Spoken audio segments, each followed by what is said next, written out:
সুপ্রভাত, নমস্কার জানিয়ে আজকে আবার একটা নতুন দিন শুরু করলাম। নতুন দিনে নতুন সকালে তোমাদের সামনে আবার একটা সুন্দর নতুন ব্লগ নিয়ে চলে আসলাম। আমার ঘরে বাইরে লাইফস্টাইলে তোমাদের সবাইকে স্বাগত জানাচ্ছি। তোমরা এসো, দেখো সারাদিন আমি কী করছি।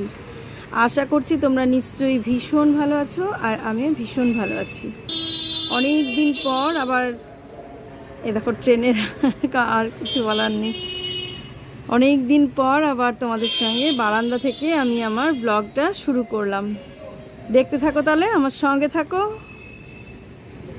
সকালকার চা দিয়ে দিন শুরু করলাম। আজকে চাটা করার সময় তোমাদের সঙ্গে শেয়ার করিনি। চা খেয়ে নিয়ে তারপরে আবার অন্যান্য কাজ করব।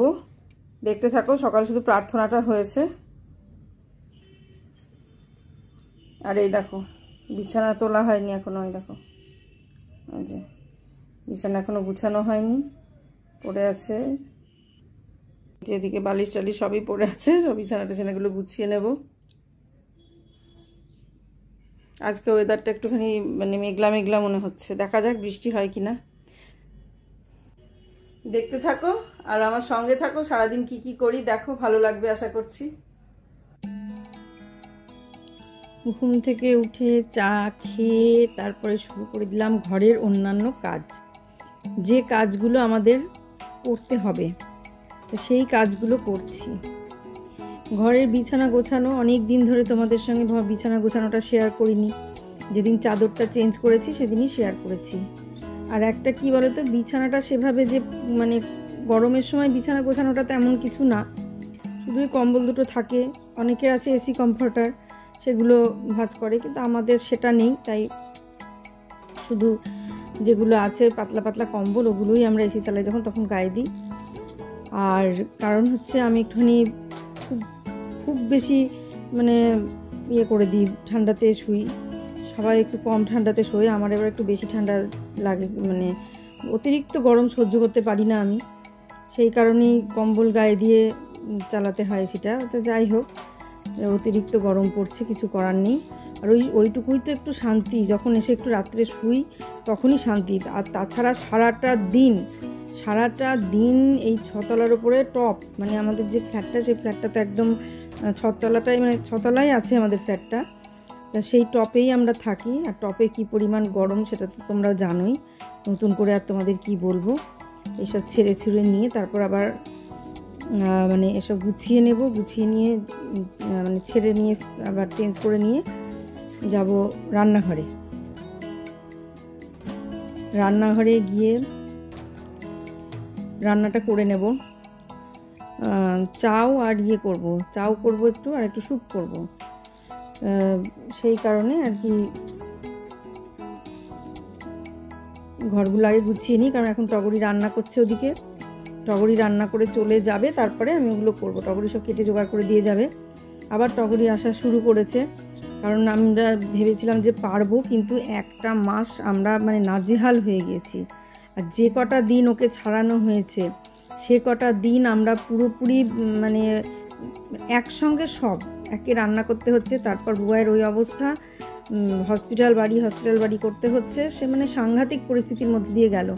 আর তখন মনে হচ্ছিল যে ওকে ছাড়ালাম বলেই বোধহয় আমাদের এইসব হলো, মানে যেটা হয় আর কি, বিভিন্ন কারণে বিভিন্ন কিছু মনে হয়। যে ওর একটা কাজ চলে গেল, একটা কাজ ধরো চলে যাওয়াটা একটা মানে যারই হোক, যে কোনো কাজই হোক, কাজ চলে যাওয়াটা মানুষের খুব কষ্টের, তো বুঝতেই পারছো চারিদিকে। তো সেই রকম ব্যাপার, ওর যে একটা কাজ চলে গেল, একটা মাসে একটা হিসাব করে তো চলতো, সেই হিসাবটা থেকে হঠাৎ করে বন্ধ হয়ে যাওয়া ওর যেমন কষ্ট হয়েছিল।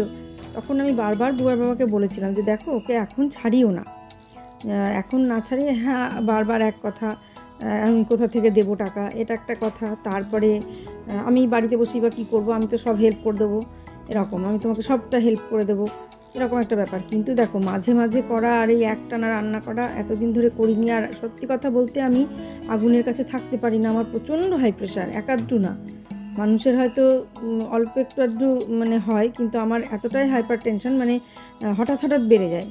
আমি ঘুমিয়ে থাকলে ঘুমের মধ্যেও প্রেশারটা বেড়ে যায়, এরকম ধরনের আমার সমস্যা শরীরে। সেই কারণে আমি একদমই আগুনের কাছে, শীতকালে যদিও বা একটু পারি, গরমের সময় একদম গ্যাসের সামনে যেতে পারি না, এটা একটা চরম সমস্যা। সেটা আমি বারবার বললাম যে দেখো আমি পারি না, আর মানে এতটা করা যাবে না প্রতিদিন, রান্না, টিফিন, মানে সব কিছু করা, সংসারের এত কাজ সব মিলে সামলানো খুব কঠিন। যতই বাসন মেজে দিয়ে যাক, আর যত এমনিতেই তো রান্না করে দিয়ে গেলেও যে কাজগুলো থাকে সেগুলো করাই কঠিন হয়ে যায়। গরমের সময় একটু করতে গেলে তো হাঁপিয়ে যাই আমরা, না? তারপর দেখো রান্নাঘরটা পরিষ্কার করা, ও তো রান্না করে দিয়ে চলে যাবে, তারপর রান্নাঘর পরিষ্কার করা। আগে যেমন গ্যাসটা আমি মাসিকে দিয়ে মুছিয়ে নিতাম, মাসি মুছে দিত ওই ফ্ল্যাটে থাকতে, কিন্তু এখানে এসে এই তো মুছাতে দিতে পারবো না, কারণ একটু জল পড়লেই মুশকিল, কীভাবে মুছতে পারবেও না। সেই জন্য সেটা বন্ধ হয়ে গেছে, সেটা করানো হয় না, আমি নিজেই করি ওটা না টগরিকে দিয়ে করায় না মাসিকে দিয়ে করায়, নিজে করতে হয়। এবার সবটা নিজে করা অসম্ভব হয়ে যায়, আর এতগুলো ঘর জামা কাপড় গুছানো, আর এই গরম, মানে ঘরের বাইরে বেরোলেই তো গরম, ঘরের ভেতরে যতক্ষণ একটু থাকছি ততক্ষণ না একটু আরাম পাচ্ছি, কিন্তু সে ঘরের ভেতরে থাকা কতটুকু সময়? সারাদিনই তো বাইরে বাইরে বাইরে বাইরে বাইরে, মানে ডাইনিংয়ে, ড্রয়িং রুমে, রান্নাঘরে, এইসব জায়গায় কাজ। তো এইসব জায়গায় কাজ হলে কতটুকু সময় আমি ঠান্ডা পাবো? সবসময় তো গরম। সেই কারণে আমি বলেছিলাম তুমি ছাড়িও না। একটা মানুষের ঠিক আছে ছাড়ালেও একটা নির্দিষ্ট সময় পরে ছাড়াও, পুজোর পরে ছাড়াও, তাহলে পরে পুজোতে গিয়ে একটা কাজ পেয়ে যাবে হয়তো পুজোর পরে, কিন্তু এই মাঝখানে ছাড়িয়ে দিও না। শুনলো না আমার কথা, কিছুতেই কোনো কথাই শোনে না, আমি বলেও লাভ নাই।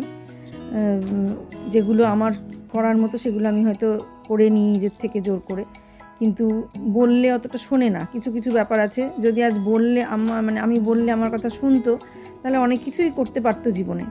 কিন্তু দেখে মনে হয় যে ও আমার সব কথা শোনে, ওই মানুষটাকে দেখে মনে হয়, বা আরও আশেপাশে যারা আত্মীয় স্বজন মানুষজন আছে তারা ভাবে যে হয়তো আমার কথা শোনে আর কি, আমি যা বলি সেটা শোনে, কিন্তু না, মেন ডিসিশান নেওয়ার সময় আমার কথা বলে, আমার সঙ্গে বলে, কিন্তু শোনাটা শোনে না। বললাম তো, যদি শুনতো তাহলে আমার এই বাড়িঘর এই শেষ জীবনে এসে হতো না, প্রথম জীবনেই হয়তো হয়ে যেত, কিন্তু কোনো দিনই শোনেনি, এখনও শোনে না, মানে ওই ধরনের কথাগুলো।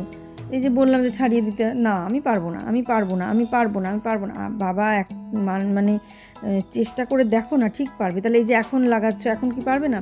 আমি বারবার বলেছিলাম যে পুজো পর্যন্ত রাখি, তারপর দেখবো, যদি তারপর না পারি তখন যা হয় হবে, তখন ছাড়াবো। তাহলে পুজোর পরে ছাড়ালে পরে কি, পুজোর ওই সময়টা ও অন্য কোনো জায়গায় পেয়ে যায়। পুজোর পরে দেখবে অনেকে কাজ ধরাছাড়া করে, তা ওই সময় অনেক সময় পেয়ে যাবে ও, তাহলে ওর অসুবিধাটা হবে না। এই তো 3-4টে মাস না শুনে দিল, ছাড়িয়ে দিয়ে একটা মাস নাজেহাল অবস্থা, যেমন রান্না করা তেমনি এদিকে কাজ, তার মধ্যে নববর্ষ, তার মধ্যে পুজো, মানে পরপর সব পুজোগুলো চলতেই থাকছিল, এটা সেটা ওটা, এরকম করতে তখন যখন অপারেশন হলো বুবাইয়ের, সেই অপারেশনের 2-3 দিন আগে বাধ্য হয়ে তখন বললো যে তাহলে লাগাও।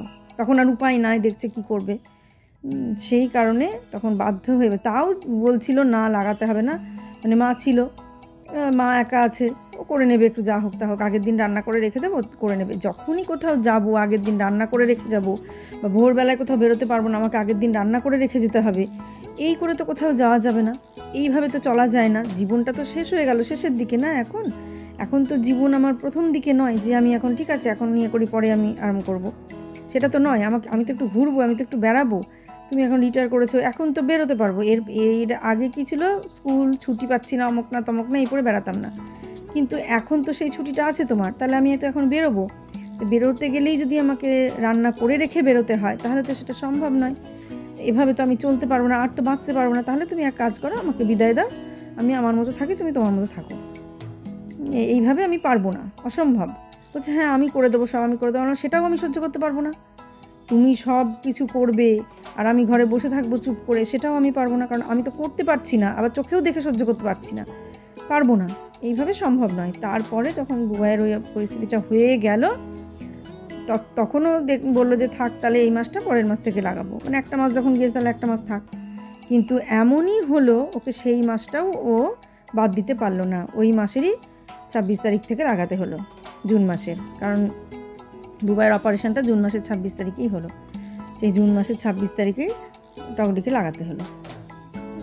ও বলেছিল যে আমি দেখবো কয়েকটা মাস, তারপরে আমি এখন আর লাগবো না, লাগলেও সে পুজোর পরেই লাগবো, সেই হিসেবে জুন মাসের ওই 26 তারিখে ওকে লাগাতে হলো। দিয়ে ওই কটা দিন করে তারপর বললো যে আমি তো জানতাম না, আমি তো ওখানে যাব বলে ঠিক করে ফেলেছি, তো বাপের বাড়ি যাবে, ষষ্ঠী আছে। দিয়ে সেই ষষ্ঠীতে গিয়ে 1 সপ্তাহ কাটিয়ে তারপরে এসে আবার শুরু করেছে। তা সেই ব্যাপারে আজকে ও রান্না করে দিয়ে যাবে, তারপরে আমি চাও আর ওই স্যুপটা করবো। ওকে বললাম তুমি ঘরের রান্নাটা করে দিয়ে চলে যাও, তাহলে। আর বুবাইকে তো অফিসে একদিন যেতে হবে, কারণ ছুটিগুলো নিতে হবে। নিয়ে এসেছিলো অপারেশনের আগে, ছুটিগুলো নিয়ে এসেছিলো। তা অপারেশনের পরে আবার গিয়ে স্টিচ কাটার পরে গিয়ে আবার ছুটি নিয়ে সব দেখিয়ে রিপোর্ট সব কিছু যা প্রেসক্রিপশন কী আছে জানি না, প্রেসক্রিপশনগুলো সব দেখাতে হবে, ছুটি করতে হবে, করে আবার ছুটি নিয়ে আসতে হবে। অন্তত ডাক্তার বলে দিয়েছে এই মাসটা পুরোটাই, জুন মাস বলছি, মে মাসের 26 তারিখে অপারেশন হয়েছে। মে মাসের 26 তারিখে থেকে টগরি রান্না করছে। তা 15 দিন পর স্টিচ কাটলো, এবার আবার অফিসে গিয়ে ছুটি নিয়ে আসতে হবে। তা সেই কারণে আবার ও আসলো, এসে রান্না করে দিয়ে যাক। তারপরে বললো যে ভাত নিয়ে যাব না, কারণ আমি তো থাকবো না, চলে আসবো। তাই ভাতই নিয়ে যায় টিফিনে অফিসে, দুপুরেও ভাতই খেয়ে নেয়। গরমে আর কিছু খেতে পারে না, দুটো ভাত যা নিয়ে যায় ওই হালকা পাতলা ওই ভাতই খেয়ে নেয়। আর আজকে বললো অনেক দিন ধরে ওরকমভাবে অভ্যাস নাই, গিয়ে তো আমি খেতে পারবো না ওভাবে, চাও নিয়ে যায়, তাহলে একটু চামচে করে খেয়ে নেবো। আর ওর বাবা শুদ্ধই যাবে, গিয়েছিল আর কি, যাবে না, ভয়েসটা যেহেতু পরে দিচ্ছি। ওর বাবা শুদ্ধ অফিসে গিয়েছিল, গিয়ে যেহেতু বুবাই অফিসে আলাদা ঘরেই বসে, সেরকমই সেই ইয়েতেই পোস্টেই কাজ করে, যাতে আলাদাই ঘর ওর। তো সেই আলাদা ঘরেই যেহেতু বসে, একটা ঘরে আলাদা, ওর বাবা শুদ্ধ সেই ঘরেই বসেছিল। কারণ বাথরুম যেতে গেলে ধরতে হচ্ছে, তারপরে ধরে ধরে নিয়ে যেতে হচ্ছে, ধরে ধরে করতে হচ্ছে, তো ভর দিতে পারছে না। তারপরে উঠে ওলা থেকে নেমে তারপর তো আবার ওইটুকু উঠতে হবে, লিফটে উঠলেও তো সেইটুকুনি ভেতরে হেঁটে যেতে হবে, সেটুকু হেঁটে যেতে পারবে না, ধরতে হবে। তো সেই কারণে ওর বাবা গিয়েছিল অফিসে, ওর ঘরেই বসেছিল। আবার যে একটু কাজ করলো, করে আবার কিছুক্ষণ পর টিফিনটা করে এবার বেরিয়ে চলে এসেছে, আবার ওলাতে করেই চলে এসেছে। তাই এইভাবেই চলছে। তা এখন টগরি করছে, তা করতে শুরু করে আবার টগরিকে টোটোতে ধাক্কা মেরেছে, আজকে আসতে পারেনি। যেদিন আমি ভয়েস দিচ্ছি সেই দিনও আসতে পারেনি। সেটা হচ্ছে তোমরা আজকে যেদিন ভয়েস দিচ্ছি না, যেদিন তোমরা ভিডিওটা পাবে, শুক্রবারে আসতে পারেনি রান্না করতে। শুক্রবারে রান্নাটা আমরা নিজেরাই করলাম। আর বৃহস্পতিবারেও তো অফিসে গিয়েছিল, বৃহস্পতিবারে গতদিন বৃহস্পতিবারে অফিসে গিয়েছিল, বৃহস্পতিবারে চাও টিফিন নিয়ে গেছিলো। আর স্যুপটা রাত্রিবেলায় বললো অফিস থেকে এসে স্যুপ খাবো। ঠিক আছে, একটু করে রাখি, একটু খাওয়া টাওয়া দরকার, কারণ অতটা হয়েছে, প্রচুর ব্লিডিং হয়েছে, সেই কারণে থাক তাহলে করেই রাখি, এসে খাস। দিয়ে সেই তখনও যাওয়ার পর করে রাখলাম। তা এই সমস্তগুলো কাজ তখন আমি করছি যখন টগরি রান্না করছে।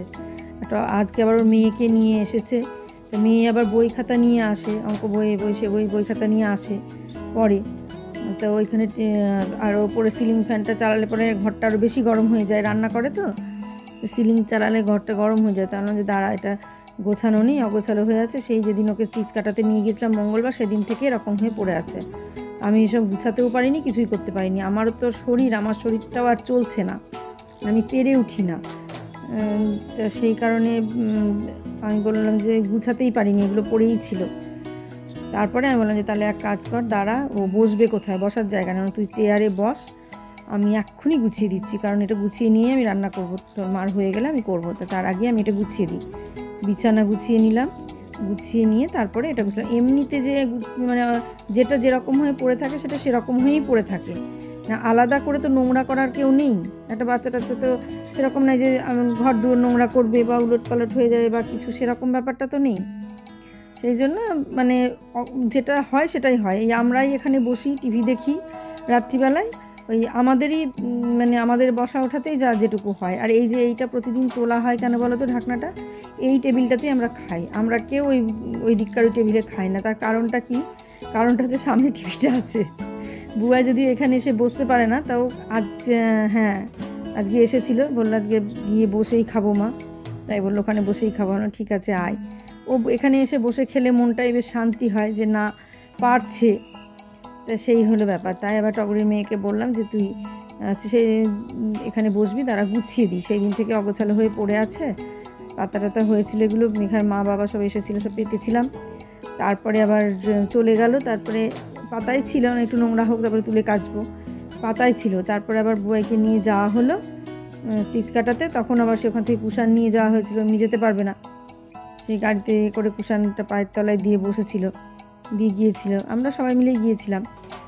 তো সেই থেকে অগোছালো হয়েই পড়ে আছে, গোছানো আর হয়নি, আমিও আর পারিনি। গরমে তো কিছুই করতে পারছি না, মানে সবাই বুঝতে পারছো গরমে কি পরিস্থিতি হচ্ছে সবার, এই গুছাতে পারিনি। এবার ও এসে বসবে, ও এসেছে, যেদিন যেদিন আসে সেদিন আবার বই খাতা নিয়ে আসে, বই খাতা না নিয়ে আসলে মোবাইল দেখবে, ওই জন্য ওর মা বলে বই খাতা নিয়ে যাও, তাই বই খাতা নিয়ে আসে।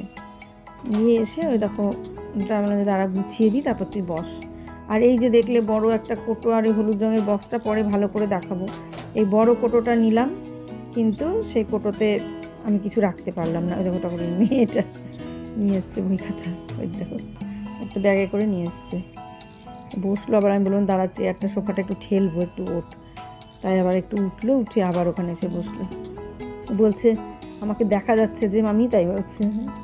বললাম সে কিছু হবে না, দেখা গেলে কি হবে।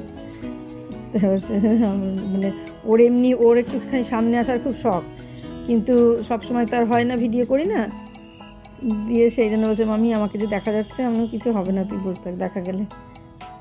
দিয়ে আবার বসলো, ওর খুব ভালো লেগেছে, ওইটুকু যে দেখতে পাওয়া গেছে ওর খুব ভালো। দিয়ে আবার ওই দেখো সব গুছিয়ে টুছিয়ে দিলাম।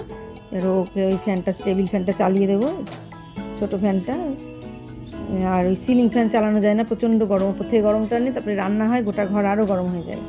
তাহলে যে তারা টেবিল ফ্যানটা চালিয়ে দিই, তুই সিলিং ফ্যানটা চালাতে হবে না। দিয়ে আবার ওই টেবিল ফ্যানটা ওখানে সেট করে ওটা চালিয়ে দিলাম। এই যে এইবারে ও বসলো, অঙ্ক করবে, ইংরেজি নাহলে ছুটে বেড়াবে, এদিক ওদিক করবে, ওই জন্য ওর মা বই। এখানে কড়াইয়ে তেল দিয়ে দিয়েছি, রান্না তো আমাদের আজকে কমপ্লিট হয়ে গেছে, অন্য সব রান্না হয়ে গেছে। কি কি রান্না হয়েছে আগে তোমাদের দেখিয়ে দিই। এটা এখানে হয়েছে মাছগুলো ধুলাম দেখলে সেই মাছ, আর এই হয়েছে পটল ভাজা, আচ্ছা মাছ পটল ভাজা, আর এখানে হয়েছে ডাল, এই যে ডাল, মুসুরির ডাল, যেটা প্রতিদিন হয়। আর এখানে হয়েছে পটল দিয়ে মিষ্টি কুমড়ো দিয়ে আলু দিয়ে একটা তরকারি, এটা দেখিয়ে দিই ভালো করে, আলু পটল আর মিষ্টি কুমড়ো তাই দিয়ে একটা তরকারি হয়েছে রাতে রুটি খাওয়ার জন্য। আর এখন হলো এটা মোচা, এই কটা রান্না হয়েছে। মোচাটা একটু ভালো করে দেখিয়ে দিয়ে দেখো, এই প্লেনভাবে রান্না হয়েছে, এই রান্না হয়েছে। আর এখন আমি কড়াইয়ে তেল দিয়ে দিলাম, দিয়ে চাউ রান্না করব, একদম সেই পুরনো স্টাইলে, যেটা ছোটবেলায় আমরা খেতাম, ঠিক সেই রকমভাবেই রান্না করব, দেখতে থাকো। প্রথমে পেঁয়াজ দিয়ে দেবো অল্প করে, অল্প না অনেকটাই চাউ, 4 প্যাকেট চাউ সেদ্ধ করা আছে, পেঁয়াজটাও একটু বেশি লাগবে। আর কিছুই দেবো না, আলু আর পেঁয়াজ, যেটা একদম আগে আমরা খেতাম ছোটবেলায়। আর এখানে দেখো চাউ সেদ্ধ করে রাখা আছে, এই যে চাউ সেদ্ধ করে রেখে দিয়েছি। আর এখানে এই যে আলু কাটা আছে, টগরি কেটে রেখে গেল। আর এই একটুখানি ক্যাপসিকাম দেবো, এটা ভাবছি, মানে তার একটুখানি সেন্টটা ভালো হবে। এই যে আলু চাউ সেদ্ধ করা আছে, আর এইটা। আর এই যে চিকেনটা দেখছো, এটা দিয়ে ওই চিকেনের স্যুপ হবে এই। আর এখানে পেঁয়াজটা ভাজতে দিয়ে দিলাম। চলো চাউটা রান্না করে নিই। তাই সেটাই বলছিলাম যে রান্না শুরু করে দিলাম, কাজটা ওদিকে হয়ে গেল, ওর মেয়ে তো ওখানে বসলে পড়লো অঙ্ক করতে, আর এদিকে আমি চাউটা রান্না করতে শুরু করে দিলাম। চাউটা এমনি প্লেনই রান্না করেছি, কিছুই নাই, শুধু আলু পেঁয়াজ দিয়ে ভেজে দিয়েছি। আর কিছুটাতে ডিম দিয়েছিলাম, আর কিছুটাই ডিম দিইনি, কারণ মেঘা যদি ডিম না খায়, এই কে কি ডিম খাবে কে খাবে না, সেই জন্য ডিমটা পরে ভেজে খানিকটা মিশিয়েছি, খানিকটা মেশাইনি, যে যেরকম খাবে। আমি ডিম ছাড়াই খেয়েছি, ডিম ছাড়াই ভালো লাগলো খেতে। আর ওরা সব ডিম দেয়া খেলো, আমি আর ডিম দেয়া খাইনি। যে চাউ হয়ে গেল, ওটা টিফিন নিয়ে যাবে, যেহেতু দুজনেই যাবে অফিসে, মানে ওর বাবাকে যেতে হবে, ওই জন্য দুটো আলাদা কোটোতে তুলে দিয়েছিলাম, দুজনের মতো নিজেদের মতো করে খেয়ে নেবে। এবার এই যে এখন করব স্যুপ রান্না, চিকেন স্যুপ। এবার ধরো এটা সবাই যেভাবে করে, কিভাবে করে আমি জানি না, আমি আমার মতোভাবেই করি। কড়াইয়ে প্রথমে বেশ খানিকটা সাদা তেল দিয়ে দিলাম, সাদা তেলটা দেওয়ার পর কিছু গোটা এলাচ দেব। সাদা তেলটা দিয়ে দিয়েছি, কড়াই তেতে গেছে, তেল তেতে গেলে গোটা এলাচ দেব, তারপরে রসুন দেব, পেঁয়াজ দেব, এভাবে পরপর দিতে থাকবো। কটা গোটা এলাচ দিয়ে দিলাম, আর কিছু দিচ্ছি না। আর এখানে রসুন থেতো করে রেখে দিলাম, রসুনটা দিয়ে দিলাম।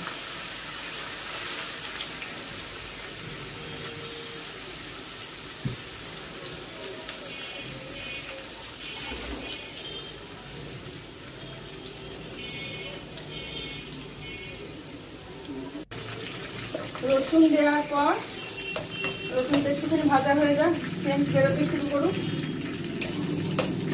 ভাজা হয়ে গেছে, এবার পেঁয়াজটা দিয়ে দিলাম।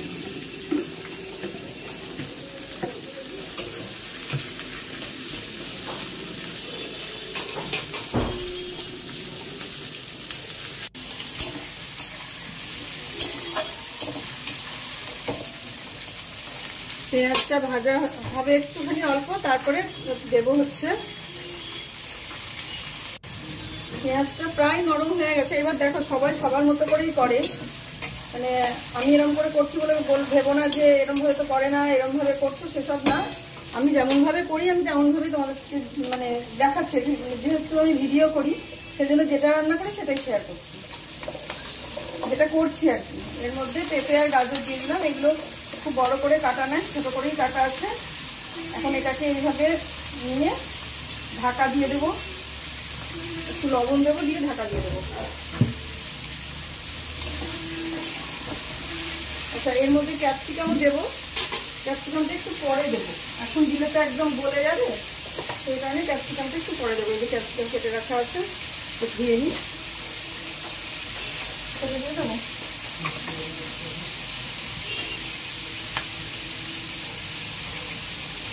এখানে একটু লবণ দেবো, একটু মানে মোটামুটি যে পরিমাণ লাগবে সেই পরিমাণই আপাতত দিয়ে দিলাম। টমেটো দিলাম না এখানে।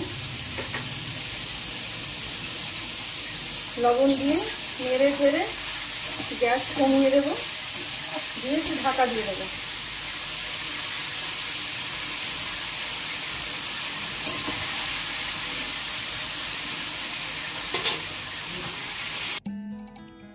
এই যে এটা সেদ্ধ হয়ে যাওয়ার পরে আমি এই যে যখন মোটামুটি হয়ে গেল, একটু ইয়ে হয়েছে, ক্যাপসিকামগুলো দিয়ে দিলাম। এরপর চিকেনটা দিয়ে দেব, তারপর রান্না হয়ে গেলে স্নান পুজো সেরে নেব। আর কোনো কিছু শেয়ার করব না। এটা হয়ে গেলে, এটা আর পুরোটা তোমাদের সঙ্গে শেয়ার করলাম না, এটা তো আর কোনো ব্যাপার নেই কিছু। এই চিকেনগুলো দিয়ে দিলাম, নেড়ে চেড়ে ঢাকা দিয়ে দেবো, সেদ্ধ হয়ে যাবে। একটু জল যদি না হয়, তারপর একটু জল দিয়ে ঢেকে দেবো, তারপর কর্নফ্লাওয়ারগুলো দিয়ে দেবো, ব্যাস হয়ে গেল। একটু বাটার দিতে হবে। এই আমি আর এটা পুরোটা শেয়ার করিনি, সবাই রাঁধতে জানো, আর সেই জন্য নতুন করে কিছু শেয়ার করিনি। এরপর চলো স্নান পুজো সেরে নিই।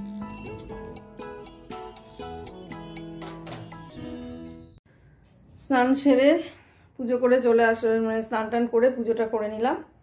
সব কাজ তো কী কী কাজ করলাম সেগুলো দেখতেই পেলে। সকাল থেকে প্রচুর কাজ করে নিয়েছি, প্রচুর কাজ করা হয়ে গেছে। তারপর স্নান পুজো সব কমপ্লিট হয়ে গেল।